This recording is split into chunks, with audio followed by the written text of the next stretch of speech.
Praise the lord. ప్రభువైన యేసుక్రీస్తు వారు ఈరోజు మనకు అందిస్తున్నటువంటి వాగ్దానం లూకాసు వార్త 12వ అధ్యాయం 2వ వచనం.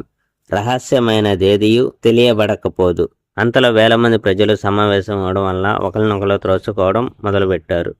యేసు మొదట తన శిష్యులతో మాట్లాడుతూ ఈ విధంగా అన్నాడు, పరిసయ్యుల ప్రభావాన్ని గురికాకుండా జాగ్రత్త పడండి. బయటపడకుండా ఏది దాగి ఉండదు, దాచబడింది ఏది బహిరంగంగా కాకుండా పోదు. చీకట్లో మాట్లాడుకున్న మాటలు అందరికీ వినిపిస్తాయి. గది తలుపులు వేసుకుని రహస్యంగా మాట్లాడుకుంటున్న విషయాలు ఇంటి కప్పుల మీద నుంచి ప్రకటింపబడతాయి. దేవునికి మాత్రమే భయపడము. మిత్రులారా, నేను చెప్తున్నది వినండి. ఈ శరీరాన్ని చంపే వాళ్ళను చూసి భయపడకండి. దాన్ని చంపాక వాళ్ళు ఏమీ చేయలేరు. ఎవరికి భయపడాలో నేను చెప్తున్నాను. శరీరం చనిపోయాక మిమ్మల్ని నరకంలో పారవేయడానికి అధికారం ఉన్న వానికి భయపడండి. అవును, ఆయనకు భయపడమని చెప్తున్నాను. 2 కాసులకు 5 పిచ్చుకలు అమ్ముడుపోతాయి కదా, అయినా ఒక పిచ్చుకనైనా దేవుడు మర్చిపోలేదు. మీ తల మీద ఎన్ని వెంట్రుకలు ఉన్నాయో కూడా దేవునికి తెలుసు. పిచ్చుకల కన్నా మీ విలువ ఎక్కువే కనుక భయపడకండి.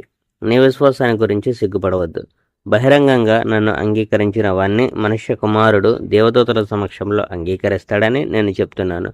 కానీ ప్రజల సమక్షంలో నన్ను కాదన్న వాణ్ణి మనుష్య కుమారుడు దేవుని సమక్షంలో కాదంటాడు. మనుష్య కుమారుని దూషించిన వాణ్ణి దేవుడు క్షమింపవచ్చునేమో, కానీ పవిత్రాత్మను దూషించిన వాణ్ణి దేవుడు క్షమించాడు.